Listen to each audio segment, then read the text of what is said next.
Oh, no. You can do the thank you for subscribing. I did that earlier. And it didn't work. Okay. I'll do it.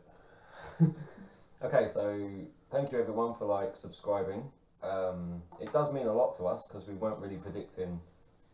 I don't want smoking you again. I'm not. Yeah. We weren't really predicting this. Like the likes, the views, like people that have subscribed already. Like it really does mean a lot considering we just sat here talking crap and just chilling while we're doing it. So it does mean a lot for people to like our videos, to subscribe as well, and to enjoy our topics. And to comment on the videos as well. Yeah, I mean, we've got like, quite a lot of feedback. And yeah, but like me personally, I've had a lot of people message me like saying like I've come out of my shell a bit more, and like it does kind of give me a bit more of a boost. But at the same time, I still feel quite reserved in front of this camera. But yeah, hopefully like we can continue to progress, and you guys can continue to follow. And yeah, this is episode 3. Yeah, 3 of the G.O.A.T podcast. Yeah, see, I got it right this one. Yeah, see, I got fucked it right up for everyone. So yeah, in this one we're going to talk about 2 topics. We're going to have the first topic being tattoos. Okay. Should there be meanings behind them, or are they just there for body art? Okay, well that's pretty standard. Pretty good.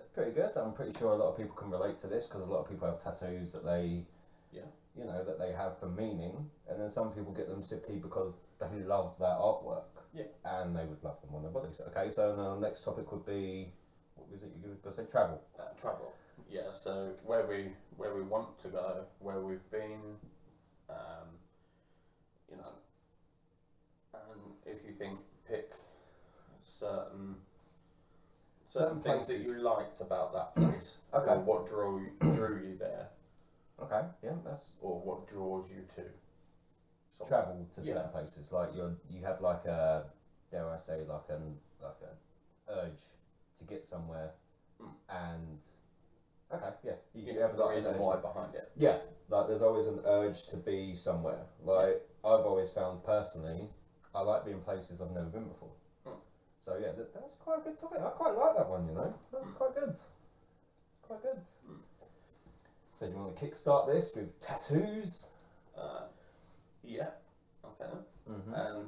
So obviously, well, I haven't got any tattoos, but I do want them.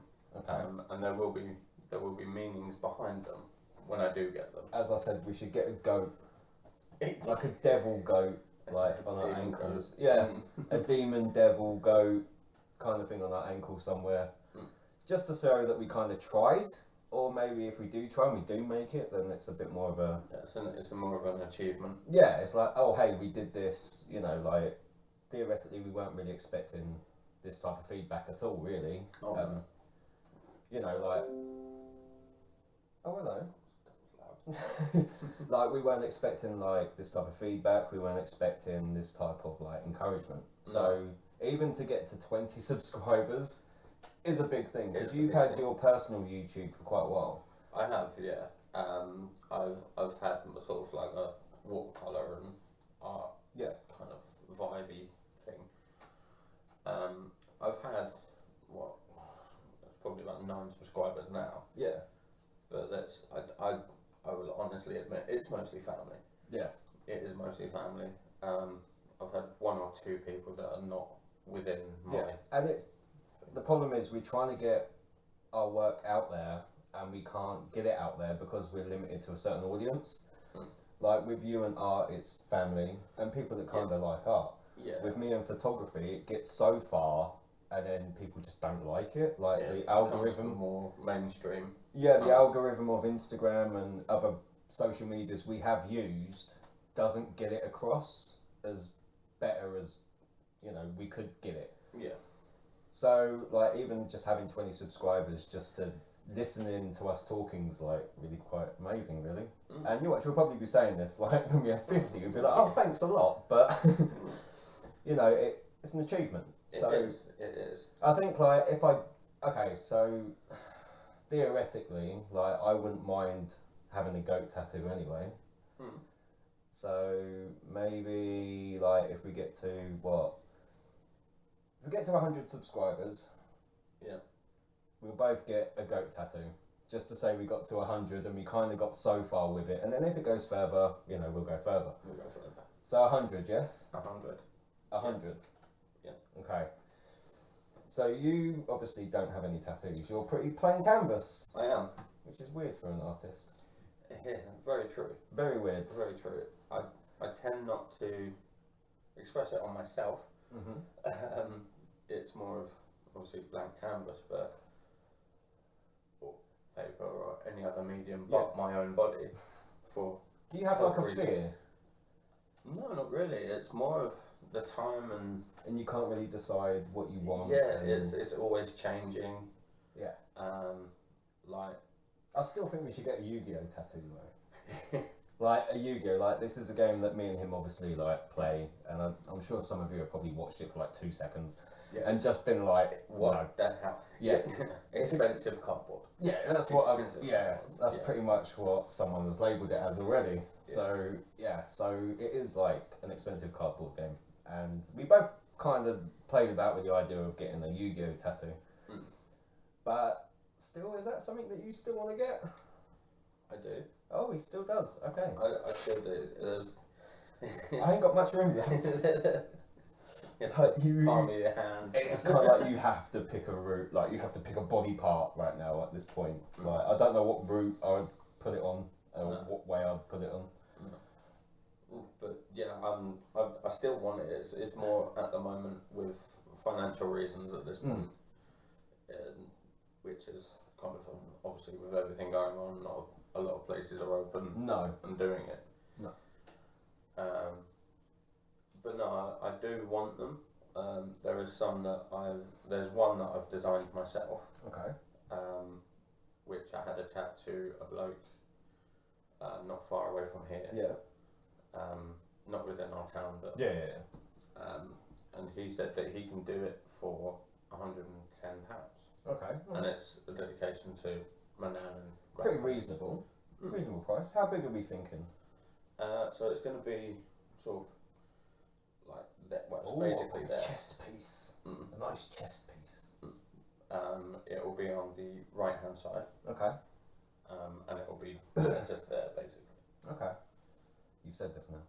Yeah. You can't go back on it. I can't. The internet now know. No, but that's what I want, and that's what I think. That's what I plan to get. Yeah. In the end run, I do want the chest piece leading on to a full sleeve. Okay. Like even if it is just on one arm. Yeah. Like, but then that's my point of view. Like,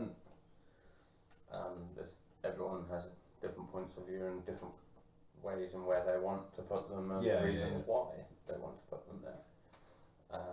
Obviously, I want it over such close to my heart. Obviously, with my grandparents.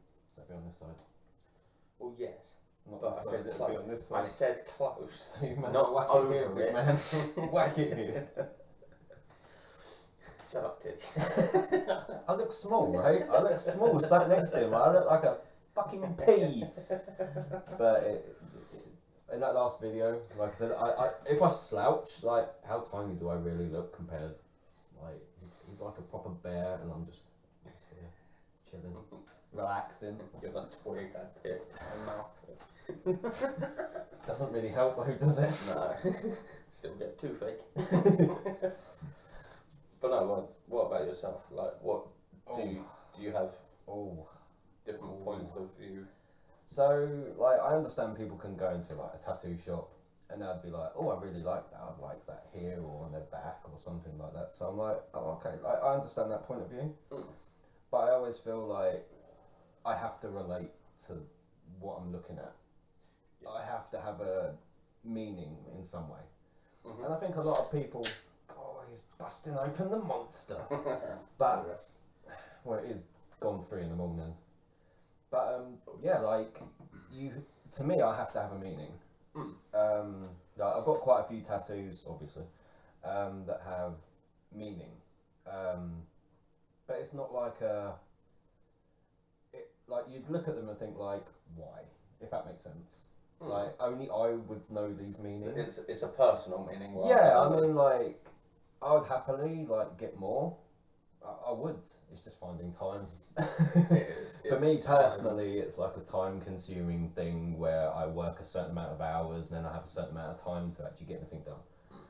My last ones was the camera and the mountain, and then obviously I got Sonic on my ankle, well, side of my leg, and I got the Sonic simply because like I was like, you know what, I really like Sonic, like. Yeah, it's a childhood. Yeah, and that was pretty much why I got it. I mean, like. Let alone is it like a dedication to my uncle because he bought me like the Sega Mega Drive when it very first came out. Oh yes. And I had Sonic and Ninja Gaiden. Oh, yeah, and I was just sat there like old. I feel old now, but it was like a kind of like a okay, and I do kind of like Sonic, but there was also a meaning behind it. Like my uncle's not with us anymore, so it was like okay, I'll get a Sonic because so it's like more of a dedicated to him. Yeah, I mean like he. But then you have that. Yeah, I also like Sonic. Yeah, I always have liked Sonic. But, like, other tattoos, like I said, the camera and the mountain, like, to be honest, like, I probably wouldn't be sat here today if I didn't pick up a camera. And I've climbed a mountain, like, I've gone to great heights in myself, personally, and physically. Like, yeah, I've climbed mountains, like, I would love to do Mount Everest eventually. And I think that would be on my cards. Like, that one is firmly up there with places we want to go. Yeah. But yeah, like, Mount Everest would be the one. So, the camera and the mountain, obviously, that symbolises the heights that I keep overcoming personally within myself. And the fact that if I didn't pick up a camera, most of these followers probably wouldn't be listening to us right now. No. So, it kind of got me to where I am now, if that makes sense. So it's what you've achieved and what you've overcome and what you want to achieve. Yeah, it's kind of all like, in one kind of. It's boosted me to different places. Yeah. And it's got me to different places. It's got me to meet not millions, but it's got me to meet like loads and loads of people as well. Oh yeah. And during that process, I made some good friends. So it kind of has like that other symbolic meaning as well. Yeah. So they're recent ones. But like with other tattoos, like you pointed out, like most of it's like travel. Most of it's travel related. Like I have 2 birds and an anchor for my uncle, and obviously like I got the date he passed on my finger. But obviously, tattoos on your finger don't last. No. They fade. So hence why I got the Sonic. Yeah. But then like I've got a cross, like the flashed one. That one is probably still the best one, I think, in my head. And that one, it's definitely the most iconic. Yeah, like a lot of people look at it and think, "Oh, you like the Flash?" I do like the Flash, but there's another meaning behind it, and it was basically that I always got back to save my grandmother. Like every time I was at work or I was out, like I'd have to rush home, help her, call an ambulance. Many times that we've worked together, and exactly, you've had to run off. And yeah, so every time like I've got there, I've managed to save her life, and then obviously I couldn't do no more. But at the time, obviously, I got it because it meant the fact that I always got there. Yeah. Like, no matter what it was, I always got there and helped her out. So that one... It sparks a memory, basically. That one, like, I remember walking into the tattoo shop with her, and I pushed her in a wheelchair, and I was like, I want the Flash symbol, but I want to do it a certain type of way. And he was like, oh, okay. And then my grandmother was like, oh, you shouldn't get tattoos, you know? Like, because I have irritable skin, so certain places I can't have certain tattoos. So, yeah, because I suppose the ink maybe. Yeah, something. Like it doesn't go into the skin properly. So certain places on my body, like my chest in itself, that's a no. Like it's just too irritable. It get like too sensitive. It get red raw. It's not a place. So my arms and my legs and my neck area is kind of like a safe bit. Yeah. But anywhere else, it's kind of like no. But I think in total I got like 30, 31, probably breaching that. Okay. But each one has a meaning. Like, to me it has a meaning. Like, a lot of people laughed when I got like the 13. And they were like, well, why did you get a 13 in Roman numerals? I was like, well, I enjoyed my time with my friends. And I don't believe in superstition. No. I'd rather remain unlucky than lucky because I always feel like you create your own luck.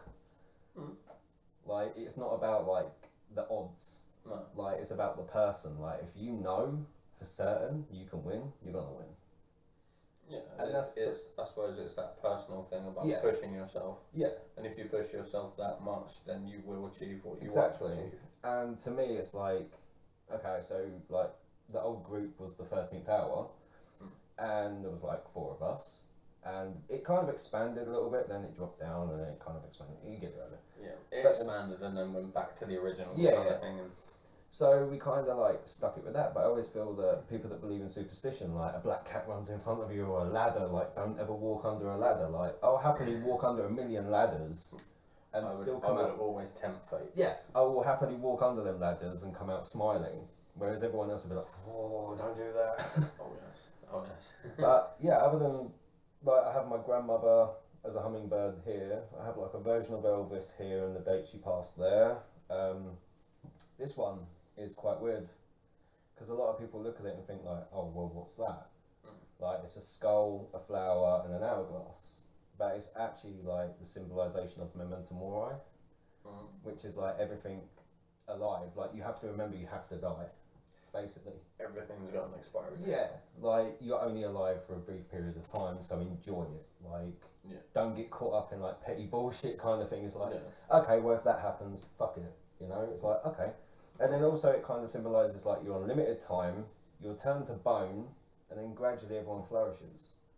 So it kind of doesn't matter what you have in your life, like materialistic wise. Like a lot of people will be driving around in Ferraris, but that makes no difference when you're dead.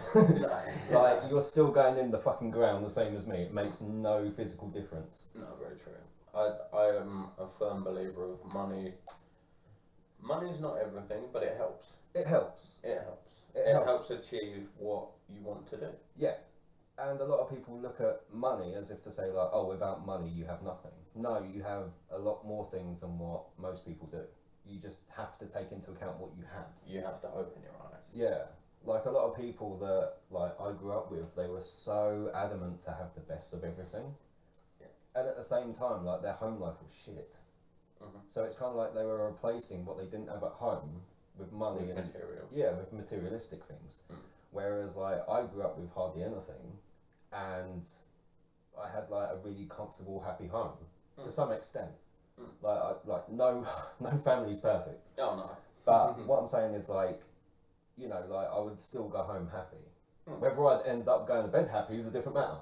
But I was lucky I had these people, whereas, you know, other people, they might have a designer coat or something, but their parents would be separated or working like they barely saw them. Barely seen. You see what I mean? Like, it was like, you weigh up the pros and cons of that, and I kind of came off wealthier knowing this at a young age.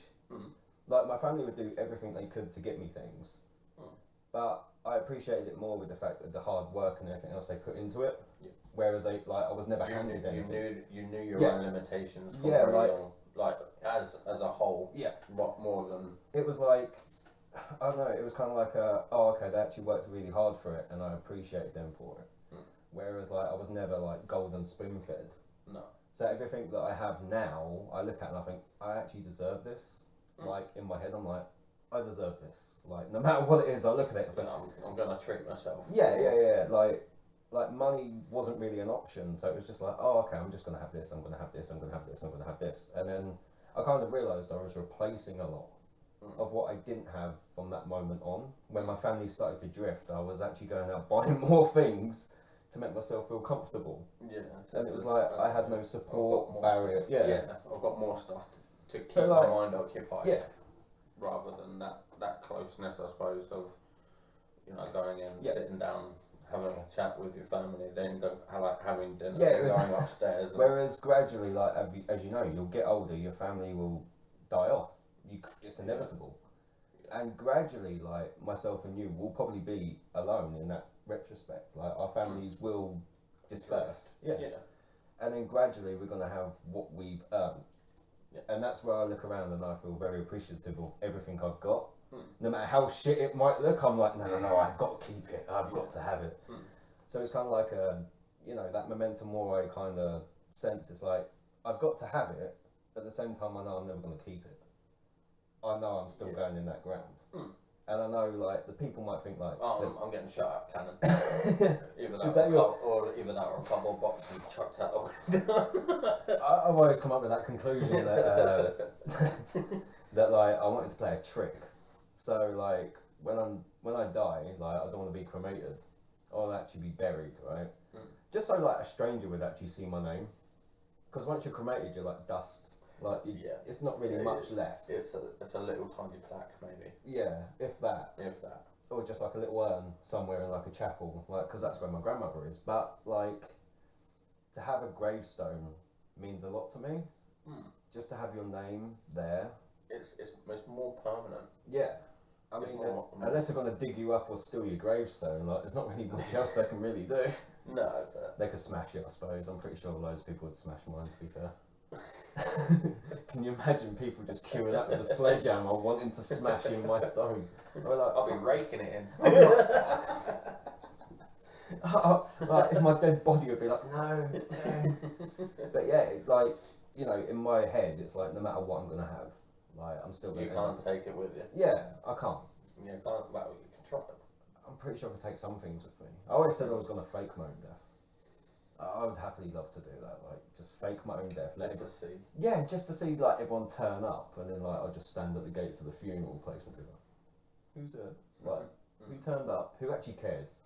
Because it's kind of weird to have that perspective. Very true, like, exactly, who can say that they've seen their own funeral? Exactly. Unless they're high. But there are some myths where people have, you know, faked their own death and see who turned up. Throughout history, there've been that fake their own death, see who's got turned up, and then magically come back off of a lost, wrecked ship or something. Or then you have the people that actually, it's a different tangent, but they've read their own obituary, and and then that has caused them to then. Which is very, I suppose it's fascinating for myself. Yeah, I mean, there's not really, like, from that moment where you're, should we say, like, dead, it's funny to see how the world would then move on. Like, in my head, I would be like, and what are you going to do? And what are you going to do? Are you going to cry your eyes out like you said you would? Like, I just want to... It's like, am I going to be... Yeah, I mean, like, quite a few people... That drop in the water, in the pond that is life, or am I going to be one hell of a boulder? Like, quite a few people, like, years and years ago, they used to fake their own death. They would take either that injection or that tablet that would restrict their heartbeat. Yeah, to, like, 1 beat per minute. Yeah, and they would still be alive, and then they would be buried, and then, like, they would come back to life. And then they would be like, move on with their life. They'd change their name, everything. Like, I'd love to do that. I really would. I'd love to do that. The joys of pretending to be dead. I actually found out if you're missing for more than 5 to 7 years, you're legally pronounced dead. Yeah. I was like, how fucking awesome is that? I could disappear. Go away. I could disappear. 7-year-long cruise. I could disappear for like 5 to 7 years. Like, all my debts would be cleared, like everything. You can make a miraculous, like. I would fucking do it. Like, you'd be able to keep your own name. You'd keep everything. Mate, I'd probably build a shed in the middle of nowhere. just wouldn't tell anyone. Just wouldn't tell anyone. Just literally travel to the other end of the continent and not tell anyone, and then simply just be like, I'll stay here for 7 years.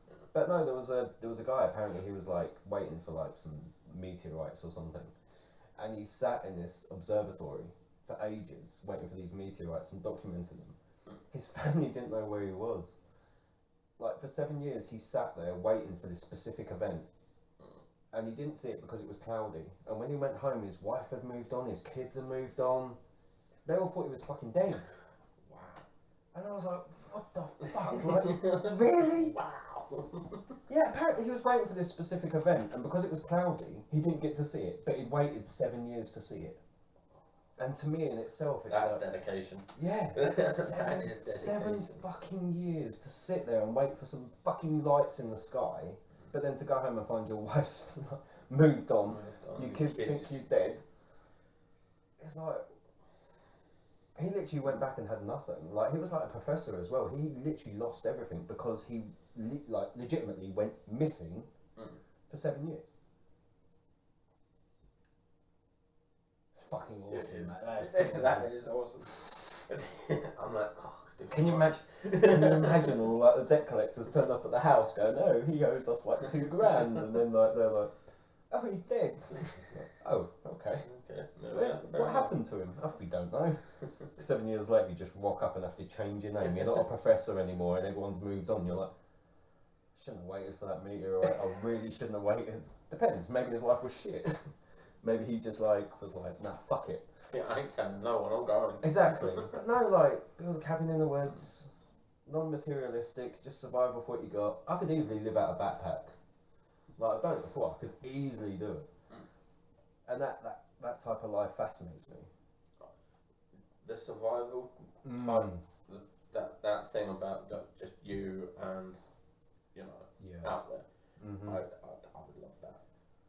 Thing is, you've never really stepped over that line, have you?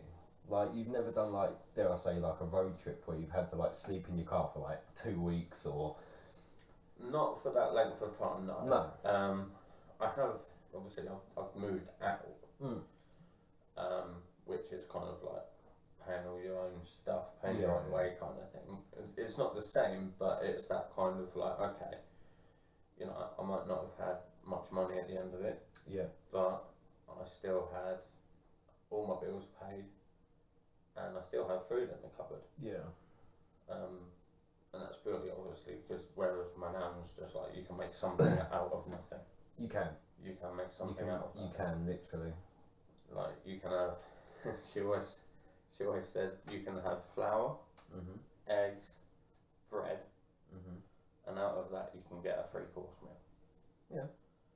If you use it correctly. Oh, yeah, kids nowadays will be like, what the fuck is this? I'm just going to eat the bread, toss the flour at the nearest bloke and rob him. And just throw the eggs at a car or a house. Like, most people don't understand that basic survival technique, like we kind of touched on previously, like my nan's ration book, 1 egg for a week and so on. 1 egg for a week. Like, how would you even split that? It's easy to split if you think about it. Oh yeah. But most people nowadays will be like, out of 1 egg you can get a meringue and you can get like a base of an ice cream or something. You can at least make something. Yeah. And that's what most people don't see. But that whole survival thing, put me down for anything. I'll do it. I'll just put a tick next to it. I would happily do it. You just need to break over that hold, I think. It's because you haven't really you have kind of stepped out of your comfort zone. But you haven't done it, dare I say, just like on a whim. Yeah, I wasn't kind of forced to. It was more of like, okay, we're going to move out. We're getting our own place. We're blah blah blah blah blah. So it's just like, okay, as long as I've got eggs, tomatoes, and potatoes, I'm good. Yeah. But like with me, it's like years ago, like when I started going to different places, like travelling around the UK and so on. Yeah. It was basically just a whim. It was like a little dream of me, like going, oh, I'd love to see this. Like, I'm gonna have to travel here. Whereas, like now, it's like I can go anywhere. I can, in my head, I'm like, I can go anywhere. It doesn't bother me. I can go to like one place I really want to go to is Vietnam. And a lot of people will be like, why do you want to go there? I'll be like, no, it'll be fine. I'd happily take that chance. Whereas, like other places that like I've stayed in and like ventured to and so on, like I've done so on a whim. And in my head, it's just like, fuck it, live for the moment. Yeah.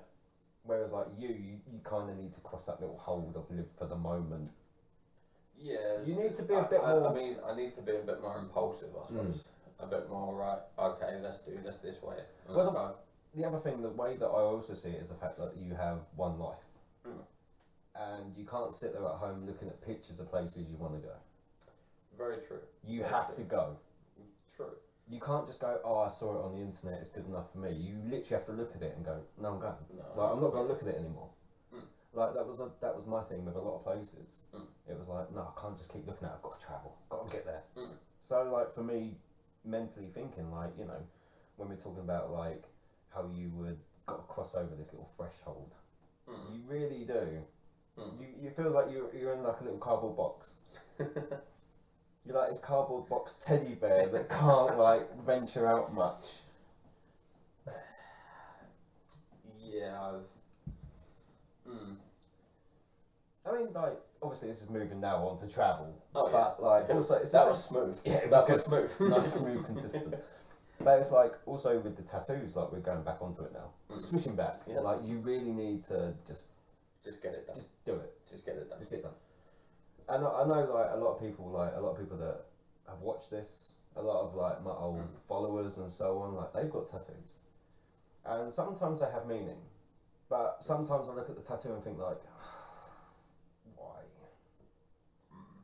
Certain things it's like, oh, it's spur of the moment, isn't it? It's like,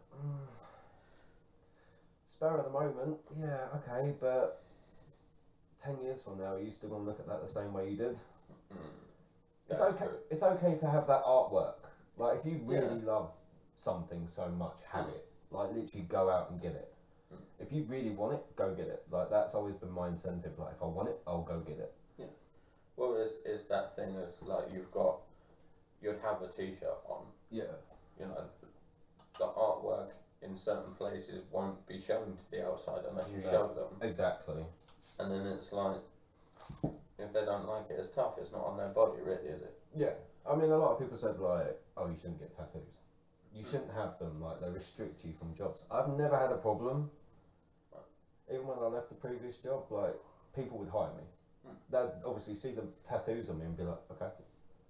It's not nowadays. It's more mainstream nowadays. Like, a lot more people are getting or have got tattoos. I mean, on their arms. It was the hand tattoo that I wasn't sure of. Because I was like, oh, is everything like, obviously nothing's permanent. Nothing, right? Eventually I could have these off. It would take a while, but they would come off. But to me, it's like, this is permanent for now. Where do I see myself in like 5, maybe 4 years' time? Just gradually rounding up, should I go get it? Literally, I had all these sensible thoughts in my head, and then all of a sudden I literally went past it. Yeah, I was like, do it. Get it over and done with. But I've got to say, out of all my tattoos I've got, out of like, it's got to be more than 30 now. I had 30 before I got, so it's 32. So out of all of them, the finger ones, no, I'm not happy with them. No, they hurt a little bit. And by a little bit, did you mean they hurt the most out of everything that you've had? Even breaking personally, I've snapped tendons, I've broke bones. Even though these were like seconds, just these 2 on my fingers, seconds, they fucking, it felt like a fucking sledgehammer. And yet there's probably people out there going, don't hurt, like covered in like arm tattoos. Yeah, okay, it might not hurt for you. Everyone's got a different pain resistancy. Yeah. My pain threshold is very high. So, like, he could punch me in the face like 10 times, I'll probably still be laughing. And I probably wouldn't really feel it till the next couple of days. But, like, you know I can take a beating. Oh, yeah. And not being funny, these 2 on their own, it was just like, oh. It wasn't so much of a like, oh, fuck. It was more like a whole, oh. I haven't felt this before. But it wasn't, dare I say, the actual needle going in, it was the vibration. The vibration in your finger, the bone itself just vibrating like, no, that's not for me. No. I do. So it's more felt weird than hurt. It was more like every other tattoo I'd had. Like everything that feels weird hurts. Yeah, I must have had. Hang on, wait, I'm counting 1, 2, 3, about 20 at that point. Even these 2, like the ones like here. But when it came to them, it literally felt like someone was like. It was the date, wasn't it, on the finger? It was that bit and the anchor. The anchor, these 2. That bit didn't bother me. It was when this bit stretched down and it literally just felt like like someone got a hammer and was going. Bah, bah, bah, bah, bah, bah. It was weird. It was a weird feeling. I weren't happy with it because I was just like, I don't like that. Feel right. Yeah, I was like, I don't like that. And then when I had my hip done, like that winded me. Well, when I walked out, I was like, no, it's fine. I started walking, but it wasn't until later that evening, I was like, oh, it's a bit sensitive now. I was like, oh, this is new. But yeah, you had to wipe that evening, I think. Mate, every time I had tattoos, mate, I had to go into work. I had to go into work, and it was a bitch. It was a ball ache. Yes. Mate, even when I got the camera and Sonic, I went into work that evening. Limping. Yeah, I was like, ooh. But weirdly enough, your arm. not gonna lie, weirdly enough, like, my leg was fine, my arms are fine, like, you can tattoo. It was more of the day after when your muscle kind of sees it. Mate, I had a big lump, did you see it? Yeah. I had that big lump where I had that Sonic, but it was like, ooh. But personally, I feel that tattoos would, you know, you have to have some meaning. I mean, at the end of the day, you can't go in on a whim. No. You got to look at it and think. You've got to be impulsive, but then you've also got to be. Go in with an idea of what you want. Yeah. Not something. Not going. There's a tattoo shop. I'll pop in here for 5 minutes. This is what really helped me. Like, I knew I wanted the flash symbol. Yeah. Like, that was just gonna happen. Like, but I don't want a standard flash symbol because that looks shit. I wanted to create my own. So what I did was, I actually drew the lightning, and then I did the circle, and I kept it on there for like a couple of days that I went in work. And I kind of got used to it being on my skin, and I was like, you know what? I haven't got bored of it yet. Because I get bored of things really quickly, I'm like, I haven't got bored of it yet. This is really cool. Okay, I'm having it. So it kind of helped for me to have it on my skin, even though I drew it. I think I drew it in eyeliner, to be honest. And even though I drew it, I kept it on my skin. I was like, yeah, that's it. Like, after, like... As you said, you got used to it, you got more familiar with it being there. Yeah. Anything, actually, the only process I hate about having tattoos is the scabbing process. Because it's not the fact that I want to pick it, it's the fact that most of the time when I've got my tattoos, it's always been fucking hot. And it has been. Every time I've had tattoos, every time I get tattoos, it's fucking hot. Maybe you should do it now. It's freezing now. Yeah, but no. Every time I've got them, it's fucking hot. And when the heat hits a recently done tattoo, like even after you take the cling film off, you do all the precautions afterwards. Like you add the cream. It will still burn. It still fucking hurts. It burns. It literally feels like someone's got a magnifying glass and doing that. And let alone that, come night time, mate, it's throbbing like a fucking good one. You just want to itch it. Yeah, and obviously, like, I haven't itched any of them throughout the time. The quickest one to heal was actually the two birds. I suppose it's because it's on your arm. The skins that's most used. Yeah, the two swallows were easiest to heal. Jo came with me when I got that one, like the wolf with their hands round. Yeah. And literally, she watched it bleed. Like, that was the one place. That's the one that just filled up the cling film, wasn't it? You wrapped the cling film round, and I walked out, and for like 2 hours later, it just continually bled and got gunky. Like, even when you got home, cleaned it all off, washed it in warm water and soap. Like, just cleaned it all off. It was still gunking out.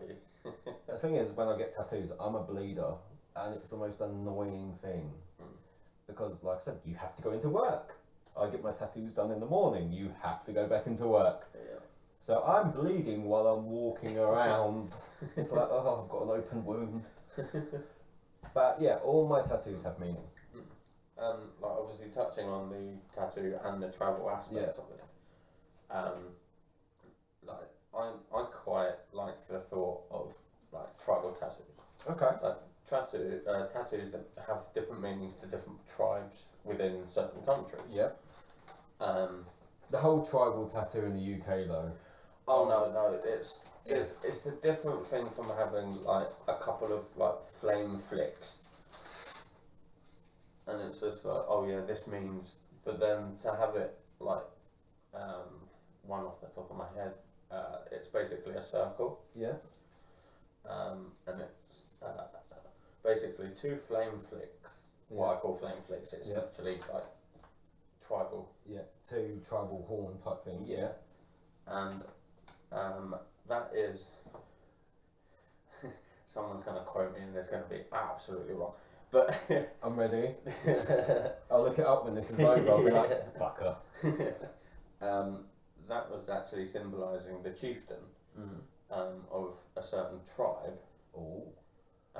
And it's purely for the fact that he was leading them into what they could hunt, which was like the horned antelope. Yeah.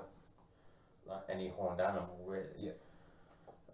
that's going into like the mysticism about it and everything else and what they believe.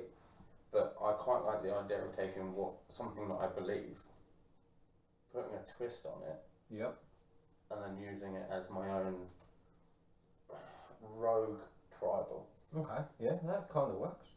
That works to how you are as a person as well.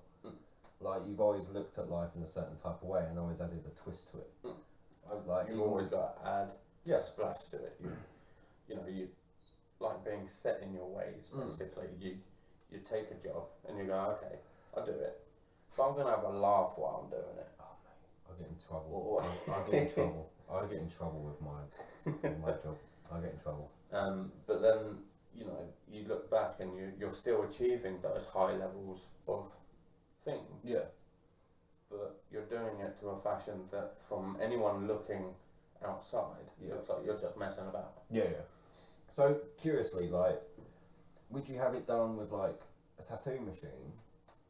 That's this certain type of tattoo that you're talking about. If you were to have it, would you have it done with a tattoo machine, or would you have it as dots, like old-fashioned?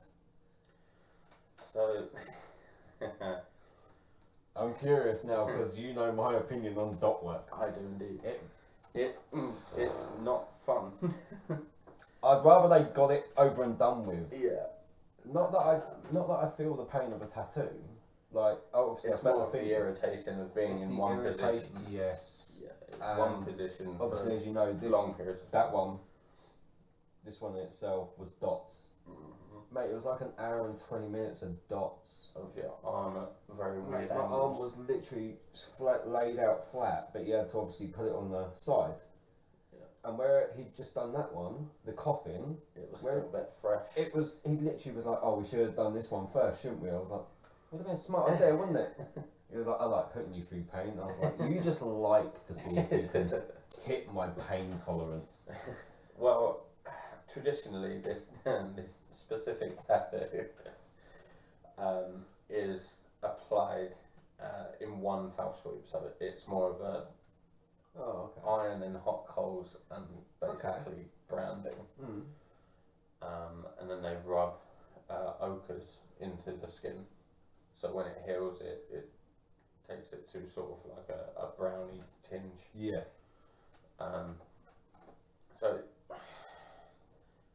So from looking, like, say, at my arm, it wouldn't be much different colour. Yeah. But you'd see the outline. You'd know it's there. It's like, in some retrospect, it's kind of like a scarification. Yeah.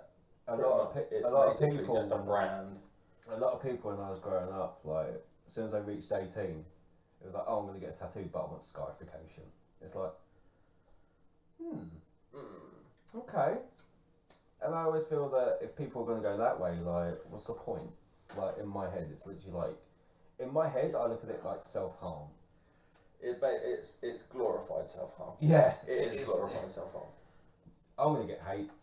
But obviously, well, no, like, obviously, most of these. I mean, it's scarification for a reason. Yeah, it's there because he's the chieftain. He's the cultural leader of that group. Yeah.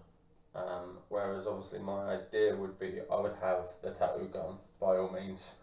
Tattoo machine. The tattoo machine. Don't say gun, they don't call it guns. The artist instrument.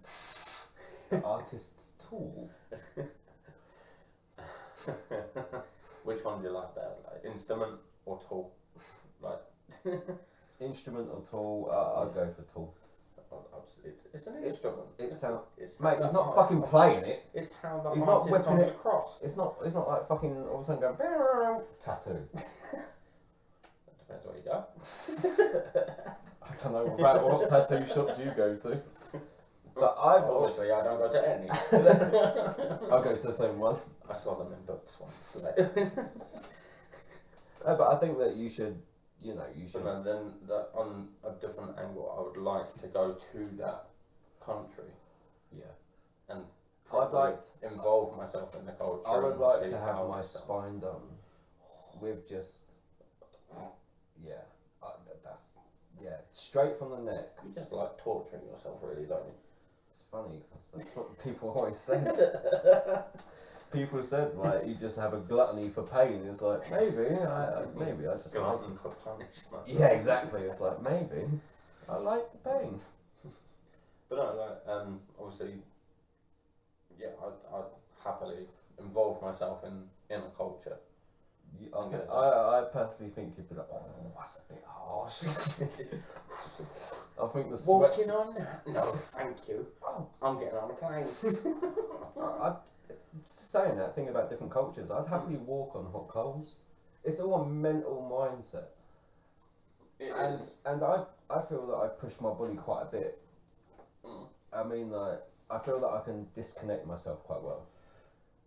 And I think you've gathered I can disconnect myself quite well. Like, whether it be other people's feelings or, like, what I'm about to do or, you know, I can just literally disconnect. I reckon I could walk across hot coals. I know for a fact that I couldn't. Because that mental thing... I would put the block in place. Like, obviously, I've worked in kitchens. I've burnt myself numerous amounts of times. So burning myself doesn't bother me. It's mind over matter. You're looking at them hot coals. I can hold my hand over an open flame for a while. Yeah, but you're looking at them hot coals thinking like, that's gonna hurt. Already, it's not so much of the image of the fire. Yeah.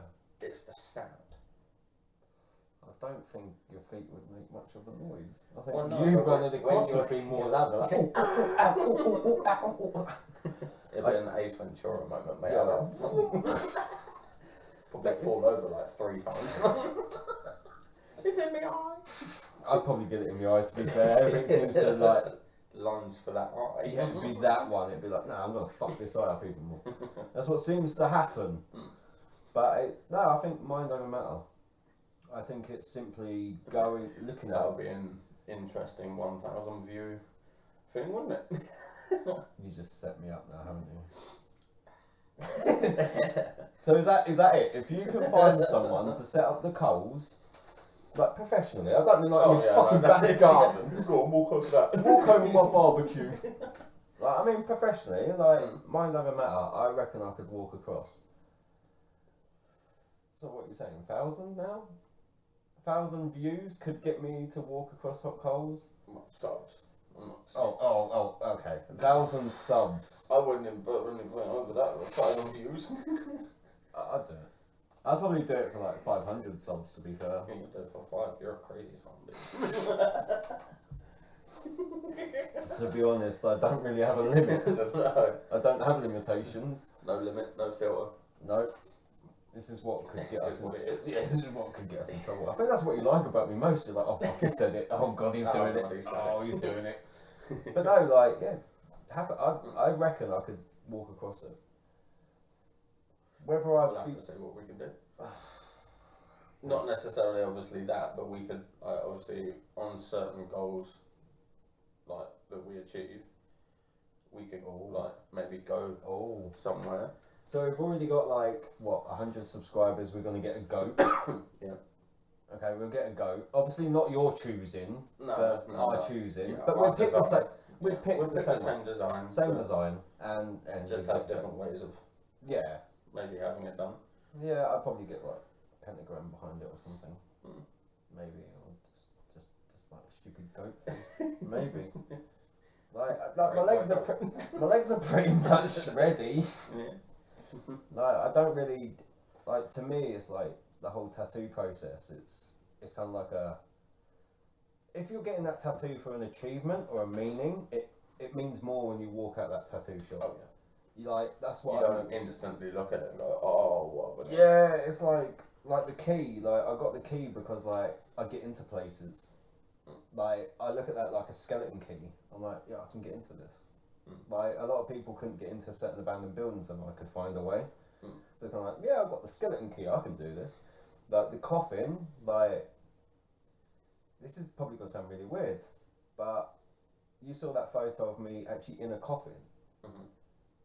And to me, that's symbolic to me, because I could have been in that coffin like from, say, 18 to like 26.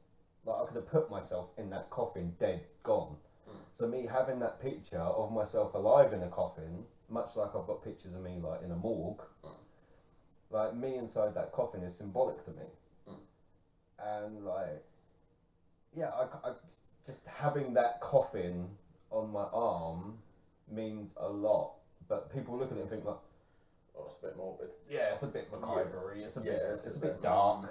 But then that whole arm's kind of dark anyway. Yeah, it's more of like dark for anyone like looking or viewing it. But then it's a positive inside yourself. Yeah, and I think so that's again going back to it's your view that counts, not anyone else's. I mean, like obviously, like I'd never have a naked woman on my arm because that's not. It's neither there nor here. Not being funny. If I want to see a naked woman, I could just turn the internet on and go, oh, there it is, great. Like it's not really like having it on my arm isn't meaningful. No. Whereas I've seen people walk around with like a naked pin-up girl, and it's like, yeah, that's cool. There's a story behind it or something. Yeah. I don't know how you're going to have a story of a naked woman on your arm. Imagine explaining that to your wife when you're older, like, oh yeah, I've got a naked woman on my arm. Do you like me? It's like, you're a bit of a dick, ain't you, really? It's not very good, is it, for future relationships? No. She sees like a naked woman on your arm. She's like, oh. No, true. Kind of. Just, no. It's kind of how I kind of view tribal in the UK. People get the tribal calf, neck, arm, and it's like, it looks shit. Like, to me, it looks shit. You're not part of a tribe. No.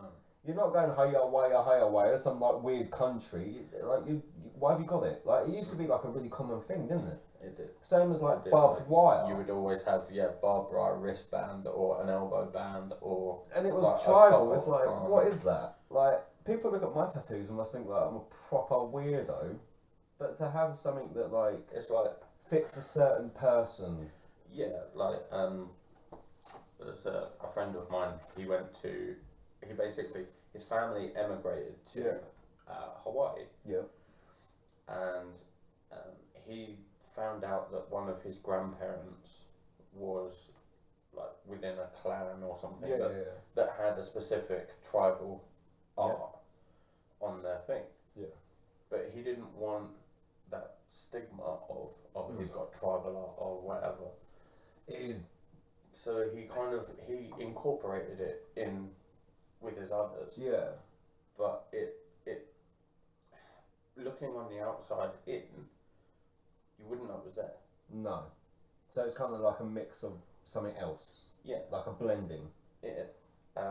Whereas if he just got the standard tribal, it'd be like, he'll point it out where it goes and what it means, and you think, like I get it. But obviously, that whole stigma about tribal is just. It's tribals, butterflies for girls. Yeah. Slag tag. Yeah. Oh, they're gonna hate me. I can hear it now. I can hear him chanting like, I've got a slag tag. It's like, yeah, I bet you have. It's what, fire with men? Yeah, like fire. The fire up the fire coming from the wrist going up. There's a lot of. I feel that a lot of it is like a passing trend. Yeah. Tattoo wise, it's a passing trend. Tattoo wise, yeah. I remember when like, the stars. It would be like a certain type of star, but it would be like black. I can't even remember what they're called, but it would be like black and green and black and red, and it was very emo-y at the time for people to get these type of stars. Loads of tattoo shops. The 5-point star. Yeah, loads of tattoo shops. We'd always look drawn. Yeah, loads of tattoo shops were like increasing the prices of them. Like you could go in there and get one for like £40. And then they increased it to 80 because loads of people were buying them. So if you much like my hand tattoo, like my hand tattoo was £85 just for the 2 birds. And it's like, if you're gonna spend that money, like you need to be. Gotta be some kind of meaning or something behind it. Like they cost money. Like no word of a lie. Like my arm probably costs like £700. They are investments. Yeah, and it's if you're gonna like. Not being funny, most people get hand tattoos and they're like, I don't know, some people get like some odd hand tattoos that suit them. Like sometimes it's like one that we both know has got a hand tattoo and it's like koi and it's like the scales of it. Yeah. And the other guy that we know has got like a skeleton hand. and then the other guy's got a lion and a crown. And the lion and the crown has become like a very trendy thing to have. Yeah. So for me to spend like £195 on a lion and a crown, it's like, no. Like, it has no meaning to me. No. I'm not catching into some passing trend. No. I'm not going to walk around with like a tribal and be like, oh yeah, like I'm part of this certain type of people. Like, you know, you get the idea. Yeah. So for me, like, if you're going to, like, £85 for 2 birds, it's like, okay. It's a small price to pay for the memory. Yeah, but then also in my head I'm thinking like, they have to have that price range, so that way you're certain that you're going to have it. Cause, yeah, I mean, you could go in there and get a quote for like £40 for like a shitty star, and then like on your hand, but then like if it's anything bigger, like I think the tattooist would then have to think, hang on. Does he really want it? Yeah, how bad does he want to get it? Like, is he willing to pay £85 for 2 birds on his hand that could potentially ruin his life getting jobs? You know, it's like, if you really want it, and it costs that much, and you're not like fitting into some type of like weird trend. Yeah, I must have this. Yeah, I must have a tattoo. I must have. Yeah. Like it's a fine line. Yeah. It is a fine line. I think I went through almost a whole year of just having tattoos every month. I think it was like every month. It was a constant, yeah. It was literally every month of having different tattoos. Some months it was 2. Yeah. Mate, I'd never go in there and just get one. No. I'd go in there and get 2 and maybe 3 at a time. Because it was like little ones, but they all linked in. Yeah, it all matched. Yeah. And like a lot of people were like, oh, your tattoos are quite cool. It's like, you don't know the story behind half of them. No, they wouldn't be able to understand. No. I mean, I feel like that... the 3 one, I can't remember what you called it. What one? What are we looking at? That one. Yeah, it's Memento Mori. It's just... Yeah, it's that one. To me, I've got to think of it as in like, everyone dies. And to me it's like, I'm gradually going to die. But the most common person wouldn't say, oh yeah, Memento Yeah, Mori, I don't know what that means. Yeah, they would never guess it. It's the 3 symbols for it. And like, you could probably see this in like some chapels, cathedrals, but it's like different country type of meaning. Yeah, different countries but because, got different time. Yeah, but because like, you know, 13 over here is seen as bad luck, other countries see it as good luck. Whereas I'm going with what I've been brought up with. 13 is an unlucky number, but 13 is also a witching hour, and that would often be the time that I would venture off, gallivant for days, and then come back. So, just like your own personal intake. Yeah. I often feel that a lot of people get tattoos like koi fishes. Yeah. It's the standard. It's tribal koi animal. Slag tag. Say slag tag. Slag tag. There you go, you're going to get hate now. Everyone thinks you're really timid, but you said slag tag. It is, it's the tattoo on your lower back. Yeah. Of a woman. It's the placement there. And then also it's an animal, a fish, or... Yeah. I mean, like, I didn't really predict that I would get this many, but each one has a meaning. Each one has a certain meaning to me, and people would look at them and be like, either that's really cool, or what the hell is that? Why have you got that? Why have you got that? Yeah, why have you got that? I suppose, like, obviously we're not saying that like one is better than the other. No. It's just purely like... It comes down to the person. Yeah. Like you everyone's have to, individual. Yeah, you have to either want it that bad to buy it, or, you know, in my head it's like, do you like people with tattoos in general? Like, I know it's a weird question, me saying do you like people with tattoos because we're friends and I have tattoos, but like, do you look at I would, if they have meanings, yeah, you know what I mean, like if they have meanings, then you know it wouldn't really matter. Like to me, it doesn't really matter anyway. Yeah. It's purely that I just believe that if I had to get a tattoo, it would have to have a meaning. It all goes on your own personal. Yeah. Right. So do you ever look at someone and think like, oh, like tattoo wise, like we said about tribal, do you look at them and be like, oh, I know what type of person you are? Like, I know who you are. Sometimes I do. You kind of look at the person and you think, oh god. Yeah. Like keep my head down. You deal with a lot more customers than what I would do now. But in terms of dealing with customers and the general public, like, do you look at people a certain type of way for tattoos? No, it is tough. It's not all toe. No. It's not all toe. It is, it's their personality and their attitude. I've really put you under this gun though, haven't I? Well, no, not really. Like, it is the personality and how they the come attitude across. and stuff. How they come across. You can have the most beautifulest, like.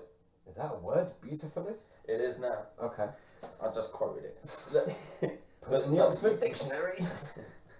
You get 25 quid if you do that. Yeah, you better come up with another word then. I know. And be rich. I'll try. And get new mics. Oh, the word. They work.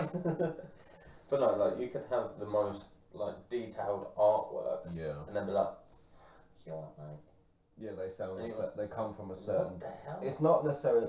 You're not judging them by their tattoos, but sometimes their tattoos are a really good judgment of people. Yeah, sometimes like you look at them and think, oh, you're a shifty fuck. You're a shifty fucker. You get the ones where, dare I say it, some of them, not all the time, not all people. I've left you with this. You're rolling with this. You can say what you like. But not all people, I'm just saying. Yeah. That, like, obviously some of my friends have neck tattoos. I'm not saying that's I would like some. If there was, like, 9 times out of 10, if it's there, yeah, and it's verging onto the face, then sometimes you just think, why? Yeah. Just why? I feel that if you're gonna get a tattoo in a certain placement, but like obviously a friend of mine's got one here. Yeah. But he's got it here for a reason. Because I mean, some people of his personal life, like he lost his nan. Yeah. And she kissed him there before she died. I mean, some people, dare I say, some people have tattoos to cover up scars. Yeah. I've got quite a few scars that I've covered up with tattoos. And it's been a bit awkward to get the placements right. But then again, like, if you got, like, stabbed in the neck and you cover up with some tribal and you're that type of person, I'm like, oh. Yeah. Oh, why did you get stabbed in the first place? Makes you question. It does, but it's one of those weird things, like throwing you under a bus, haven't I?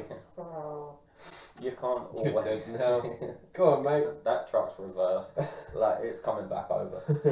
And, go on, just file it at them. Literally, just be like, certain people have tattoos because of a certain type of way.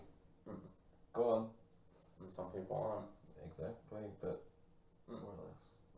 Depends where they come from. 9 times out of 10, it's more of gang membership. You're gonna get killed. Yep, probably. You're gonna get killed. That's it. Right. They're already trying to take bits off me car, it's fine. That's it. You're fucked. It's literally, no. They're not going to take your converter now, mate. They're going to take your fucking ears. In the car. They're going to take your ears off, like, chop them off. No, but 9 times out of 10, it is for gang membership. Yeah, I'll tell you what I have seen a lot. Like, a lot of clocks, a lot of roses, and it is boring.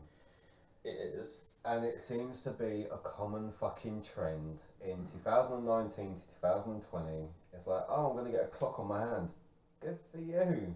What does it mean? Oh, it's time, isn't it? Yeah. Yeah, you could also wear a watch. Kind of keeps you up to date. Not generally saying it's always fucking 3 o'clock by your hand. But you know what I mean? Like, some people will get a rose on their hand, rose on their neck, and it's like... It's, dare I say it, the fad. It's a trend. They go into a tattoo shop, go, yeah. What's the most popular? Where is the most popular? I also feel a lot of people look at celebrities and they go, oh, I want this. Yeah. Or because he's got one. Yeah, he's got one. I want it in that same place that he's got it. Or yeah, like I'm fucked. I can't have anything in them places now. But you know, like I do want to get a few more. Maybe get some tribal, maybe some barbed wire around my bicep. Slag tag for anyone comes up behind me. Keep out. Insert coin arrow. I need one of them, I think. But no, I want to get some more. Like, dare I say it, I would probably push myself to get like all my neck done on one side. I'd maybe. You're not saying 1,000 views, subscribers. No. I'd walk across fucking coals and get a goat on my ankle or leg. But I'm But I'm not not doing my neck. doing my neck for fucking nothing unless I physically have a meaning behind it. Or no, I fully understand. yeah, I mean, like, a lot of people like have noticed the 13 on this side, but no one really notices the dead bird on this side. No. And they're like, "Oh, what is that?" I'm like, "Oh, it's a bird." Like, he was unlucky. Yeah, he was unlucky. He got this side. But no, it's like they look at it and think like, "Oh, okay. Why have you got a bird with an arrow through its neck, like through its body?" I'm just like, I like Robin Hood. Like, obviously, Just went wrong. Robin Hood's a shit shot. But no, it's like that were a very good one. it killed the bird. But it was the way that I wanted to think on life. It was like it's symbolism. Yeah, I mean, it's a dead bird. Most people are gonna look at that and be like, "It's just a bird. Like, it's a really shitty bird with an arrow through it." I don't know if they're probably not. Maybe, I don't know. But it's like to me, it has like this other part of meaning saying that only I can destroy myself. Because I went under the alias of Mockingbird, like during my photography and stuff, and like after a while, like I said, I didn't get put down for my photos. People started to try and copy them, and that kind of worked pretty well. Like, people were trying to copy them, and like gradually, like, I developed more followers. People started liking my work. I was flooding the forums. But I often feel like what you said, like, you can be your own worst enemy. And I often feel that mentally, like, if anything's going to break me, it's going to be myself. It's not going to be other people. It's not going to be people on the internet. It's not going to be like family. It's going to be me. I'm pushing myself too hard, or It's I've literally, pushed myself too hard. if anything's going to break me, it's just me. Me and my actions are going to be the one that break me mentally. Yeah. Oh no, I fully understand that one. So for me to get a bird with an arrow through its neck, it's kind of like, well, through its body, it's kind of like only I can kill myself. Question: would you live forever? Myself? No. Purely to the fact of, obviously, I'm quite family orientated. Yeah. So I don't think I would be able to put myself through losing my family or losing my loved ones that, you know. Like, you know you're going to lose them anyway. Well, yeah. You could be, okay. But then I wouldn't be able to watch it. Touch wood, no one younger than you dies before you. No. But you could be the last one, if that makes sense. So there's always the inevitability. So you would never live forever? No. Never? No. I'd get bored. I wouldn't. I'd live forever. That's how, like, my mindset works. Like, nothing in my head that's like, I could develop an illness. Touch wood, I don't. No. Like, I could, like, you know, like, anything can happen tomorrow. And that's the way I kind of see life. But if I had the opportunity to live forever, I would. Because I always feel like I have nothing to lose. I always feel like it's a gamble. I always feel like, nah, fuck it, it'd be fine. But I would live forever, and I would see how I progress. Not as a pet, like, I could stay at like 32. And sure, it'd be heartbreaking to watch everyone die, but gradually you'd become immune to it. Yeah, you would. I suppose you would build up that stone immunity, face kind of. Yeah, especially if you knew they were gonna die. Yeah, it's that sort of. But then it fits. I'm not being funny, but it fits with your being able to detach yourself. Yeah. From certain feelings, emotions, and activities around you. Yeah, whereas I'm more of engaged. You're engaged in things you can't really shut yourself off. Yeah. Whereas, like, obviously, you know, like you said, you're family orientated. Me, I don't really have that. I've never been connected in that way. No. Obviously, when people die, it's a sad feeling. When people die, like, Oh no, we're not saying that. Yeah, but obviously, like when your family members pass and so on and so on, like I feel like I've developed that immunity mentally I already. have got stronger with obviously the amount of. We used to be like a big close family. You know, like everyone would be round. Like it's very very matriarchal. Yeah. So it's very. Oh, look at you fucking fishing out these words. It's early in the morning. You're still fucking throwing them out there. You're still giving it some. So yeah, it's a very very female orientated family. Basically, there's always that strong female that leads the family kind of thing. Yeah. And then obviously slowly over the years they actually lost. So like the oldest one is not that old in relatively terms, and it's weird. It's like sort of put the whole kind of family like they've all dispersed. It's kind of separated certain individuals. It's like wow, okay. Yeah. But obviously over all of those like funerals and different things that I've gone to, you do become immune. I have got to that point where I'm just like, it happens. You can't escape it. It's I can't control it. No. I can, like as you said, going back to your nan, you can postpone it. Yeah. I mean, I postponed it for as long as I could, and inevitably, like she didn't want to go in hospital. It was that moment of. It's when you both knew that. I mean, she knew because she never said bye to her dog. I mean, I think like. I saw her twice before she passed, and it just so happened I saw her on the Tuesday and she passed on the Wednesday night, going into Thursday morning, and I was fine with it. Like there was no, I'd already prepared myself because I'd seen her decline. I'd seen her go so far. Like I said to you, like you build up that immunity, like of when people die. This has really gone really. This is one divert. This is diverted. It's no more who's fucking bananas. It's now like, oh shit, this is real. Oh yes. But no, like you do develop that immunity. That stone face, that detachment. And it was, dare I say, like as the months progress, like we celebrated Christmas. Like I loved her. Like there's nothing that would stop me from loving her, no matter how mental she was going. But gradually over time it was like I have to withdraw some things. I have to realise she's not the person who raised me. She's not the person who encouraged me. She's not the person who was there for me. Yeah. She is now turning into just a shell. And I had to detach a lot of my emotions to maybe deal with it a bit more. To deal with a lot more of what was happening to her. Yeah. I mean, like I said, like someone who raised me from 3 weeks old to the point of me having to lift her out of bed, and she could barely move. Oh yeah, it's hard. And it hits you one day, like you feel angry as well, and that was one thing I felt because. Like she went into hospital perfectly fine, and then she came out, and then 2 days later she couldn't have the energy or strength to lift herself up.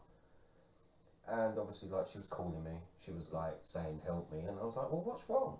Like I didn't understand. It didn't click, and she didn't get it either because it happened so quickly.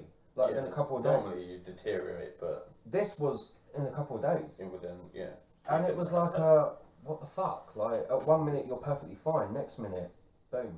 And that had an impact on me mentally because it was just like, shit. Like, how angry, frustrated, then angry at yourself for getting angry. Yeah. But then it also hit me as in a way like, shit, I have to live my life for me.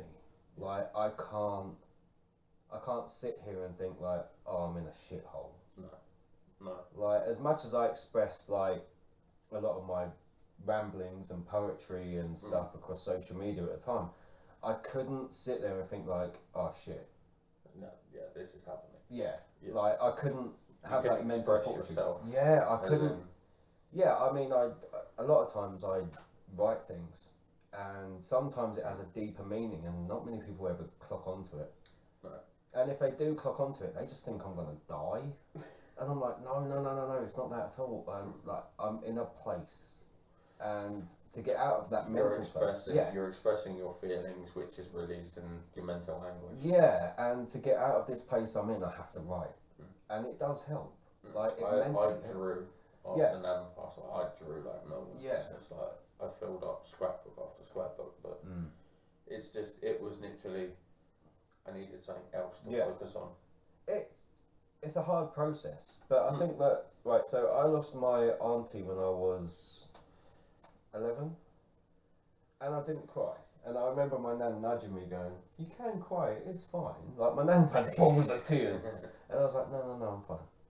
And she was like, she looked at me strangely. Like, even at that age, like, I didn't cry. I was just like, okay, she's gone. Now what? It wasn't so much of, shit, she's gone, I'm crying. Yeah. It was just that. It's more about what's going on now. I've always kind of thought ahead. I always plan ahead, so it's always like oh, now what? So like when my nan passed away and it came to the funeral time, like my father and my auntie like burst out crying.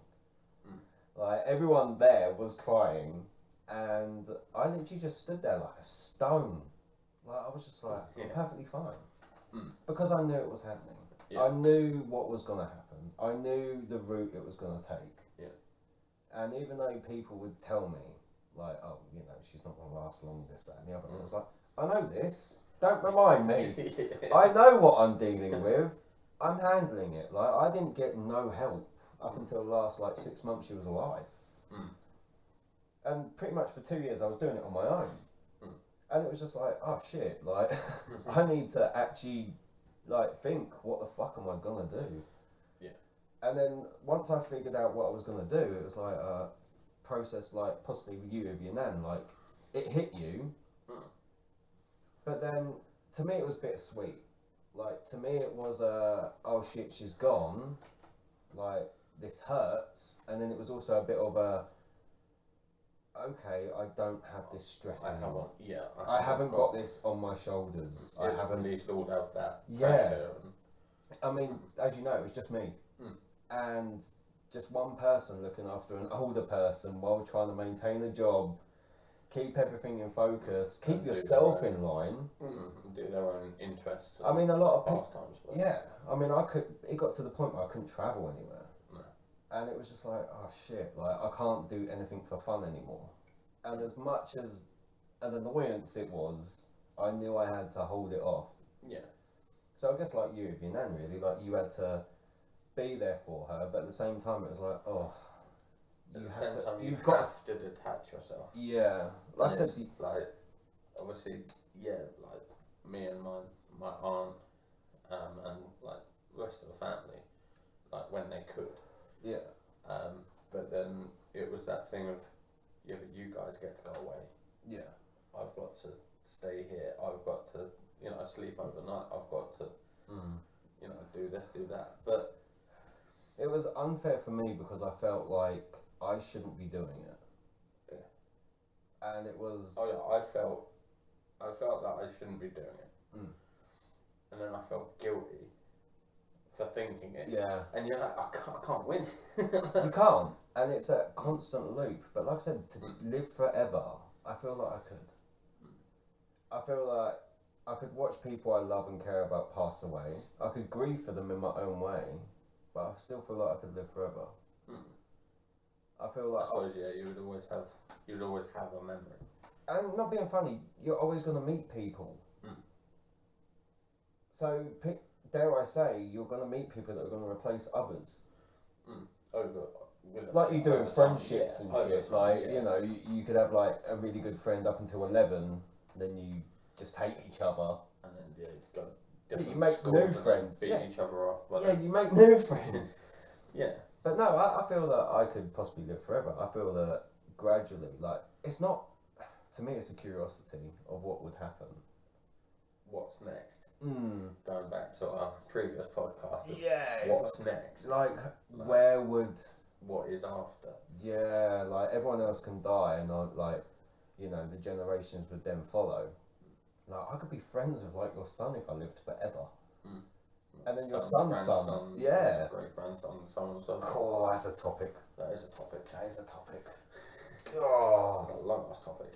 You've got to get your willy wet for that. I was just about to say, I'll go get a son first for the generation. Yeah, carry on. Yeah, you've got to get it out there at this point. You've got to put it about somewhere. Your family watch these, don't they? Yeah, but they've been saying it for years. Please encourage him to put it about a bit. Just to get a little dip in.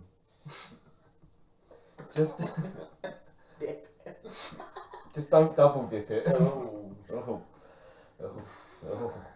the amount of problems. Anyway, going to travel. This has gone from really sad to really funny to know you double dipping things. It's great. No one likes a double dipper. You got a double dip though with Dairy Dunkers, because if it snaps, then you're like, oh, that's your own fault. You move on to that next breadstick. You're like, oh, I've got a bit left. I'll double dip it. Oh, if it looked like that, I wouldn't put it in. It's now gone to almost. Oh dear. Oh dear. If it looks damaged, don't touch it. Basically, if it looks damaged, don't get in it. No.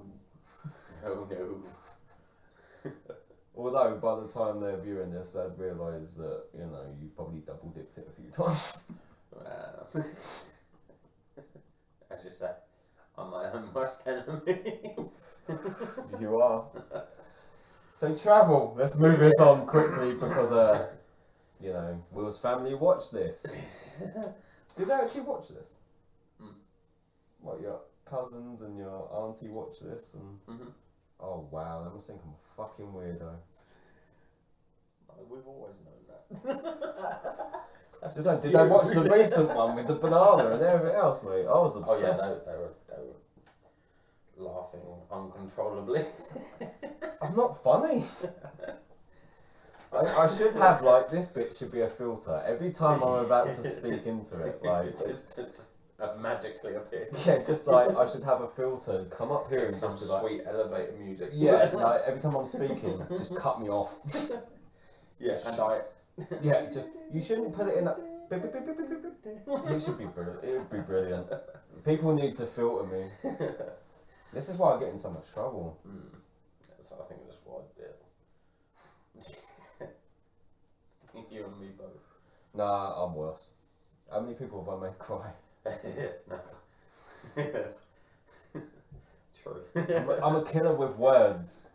But like you come face to face with me, I'm a weed. I'm like seriously, I'm really tiny compared.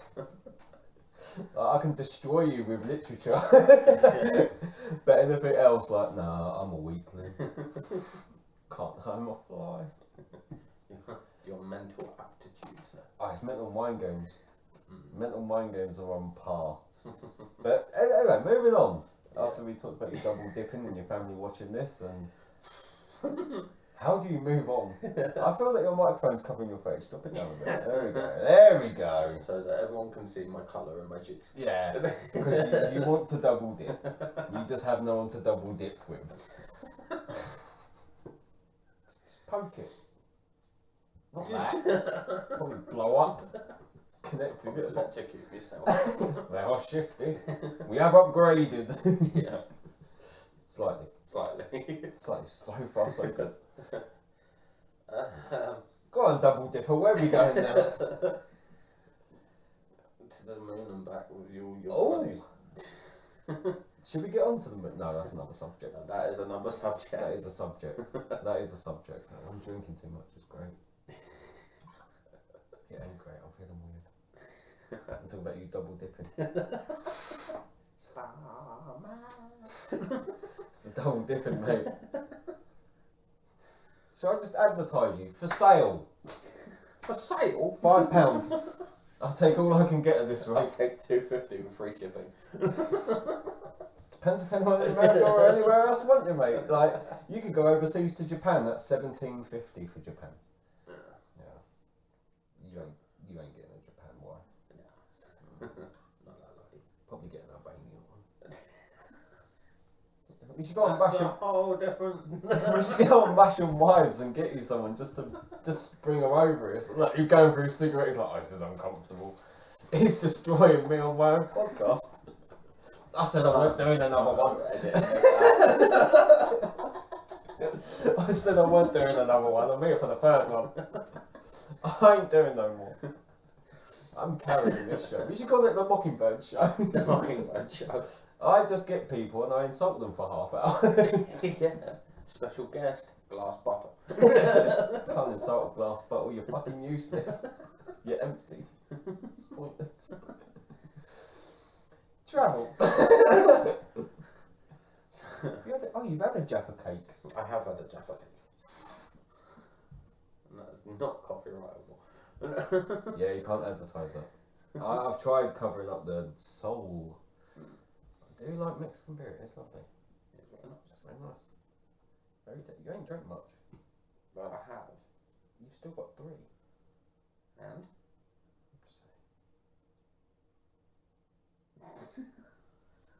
What's you the time? weed. What's the time? Weed. I ain't a weed. It's now 5 o'clock. Oh. So I think this will be an extended version. Extended version. So travel. The outtake. You're just going to cut the double dipping. So I'm going to bring it up every time you talk. Good luck editing me. Whoa. Where would you like to go? Double dipper. Sick podcast is game over. You out. Just have a black square. Fucking black square, he needs censoring. Fuck him. He's a prick. He's destroyed my podcast. Half hour later, we're still on double dipping. 3 hours later.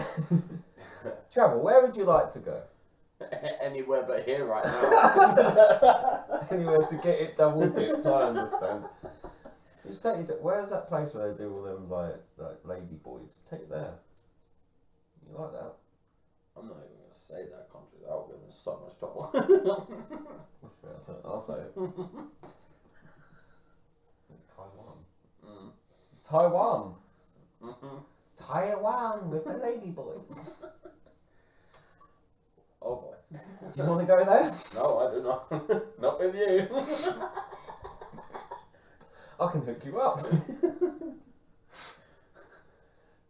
You've got me hung. I don't know about hooking me up. Hung, mate, that don't happen in this country. Oh no, it happens in other countries. Definitely over there. So you don't want to go to Taiwan then?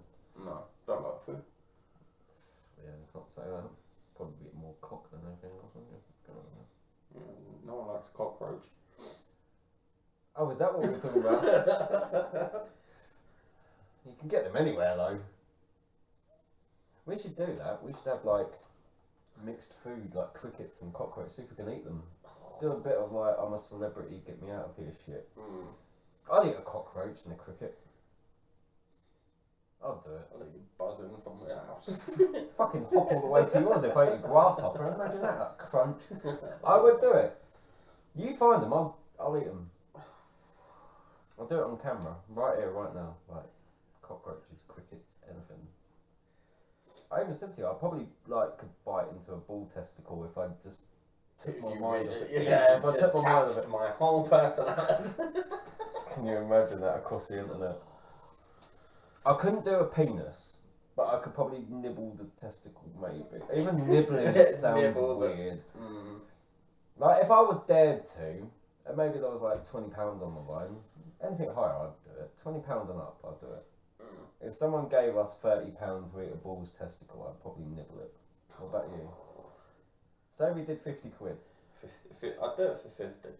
Okay, 25. I'd do half. I only said nibble, mate.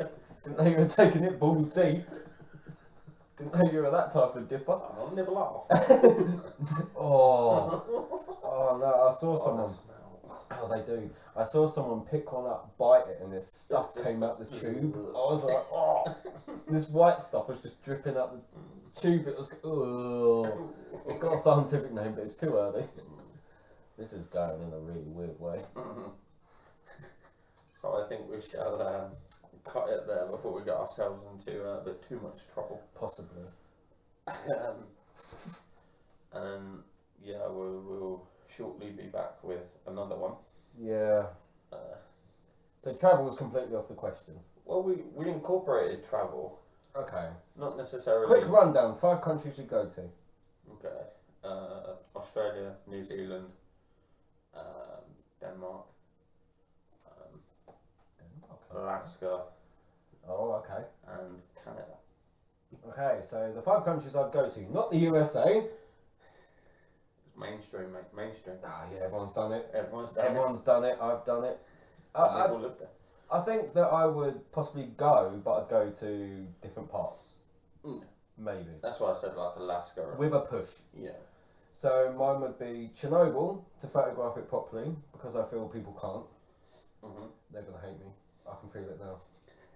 People set up photos in Chernobyl. Yeah. And it's too set up. Yeah. It's too set up. You can see it set up. Yeah. It's not necessarily a disaster zone anymore. Yeah, it's not more the raw about stuff. Yeah, it's more about, oh, look at these gas masks on this dole. It's like, no, that was put there. Yeah, your photo looks cool and all, but have it raw. It's not the gas mask lying on the floor, yeah, surrounded by rubble. It's not that. It's now, I put it on a dole, but the dole's sat on a chair, and the chair's like... You edit the shop's name out of the background. Yeah, like, I do Chernobyl, but Chernobyl properly. Yeah. Or Chernobyl. Yeah. Chernobyl. But yeah, I do that properly. Canada, Alaska, the Netherlands. Definitely in the Netherlands. And not for what you think. No. That doesn't appeal to me. No. But the Netherlands, and I'm going to throw this one, Rome. They're just the ones off my head. Like, obviously, you know the project I was planning. Yeah. I had places in there, but they're the ones that I would go to simply. Chernobyl to do it properly. Like the Netherlands, because I like a lot of stuff in the Netherlands. In terms of scenery. Yeah. It's much more... Netherlands and Alaska. Picturesque, but it's also like wild. Yeah, Netherlands and Alaska are the places that I would happily go with just a backpack. And just walk. Walk and camp. They're the places. And obviously the other ones I'd go there just to relax, sightsee, see some odds and ends. Maybe like, I don't know, maybe stay there for a little bit longer, do some photography. But they're the ones that really stand out to me that I would happily go to. Just off the top of my head. And I think that you would like the Netherlands as well. You'd like the Netherlands and obviously Alaska. So, you know, we could possibly. We could. Who knows? If you cross that barrier, you could double dip as well. You could cross the barrier, double dip, and see something new. Thousand Island sauce. See? I do love that. You could do it. You could get there. Okay. Well, I was already planning myself. I'm curious. Why Denmark? Why Denmark? It's picturesque. Okay. It's the scenery. It's the rolling hills. Yeah. I could happily sit down in front of a log cabin and paint. And I could happily build that log cabin. Hey, we could have a lovely time. You could paint, I could build. We're not yodeling. Why not? It'd be awesome. Anyone want to put us up for a couple of weeks in the Netherlands? or where was it? Alaska? Anyone? Like, we'll behave. He will. I will. I'll have a filter. I will be the filter. He'll be, every time I say something out of mind, straight in there, like, killing me off. As soon as I'll be like, oi, you double dip. Smack. They're chicken dippers. Be polite. Do they have chicken dippers in Alaska? I'm sure they have some sort of chicken. Proper chicken food. dippers? They probably don't. I don't know. They probably. I don't know. Would you go to Iceland? That's picturesque. That's a lot of white paint if you were to go out there and paint, especially in the winter time. You're like fucking run out of white paint. Okay, so there are rundowns of where we want to go. Yeah, there would be the top 5. But theoretically, me personally, anywhere in a cabin Like, limited supplies, no TV, no internet. Solitude. Yeah, literally out in the middle of nowhere, do a bit of fishing, get your dinner, I'm all in for it. I'd happily do it. We'll be sitting there for ages. Mate, as long as I get that fire going, I'll be fucking happy. Every time I've gone camping anywhere, it don't work. It's cold or wet. Or wet. It's England. Yes. I mean, what are you going to get? It's Well, shit. yeah. You can't even double dip in England. What? And a double dip in you, Dad. No one wants that. So yeah, leave a like, subscribe, turn on that notification bell. Oh, he's hitting the notification bell. Yeah, because people want to watch us even more. And they will after this one.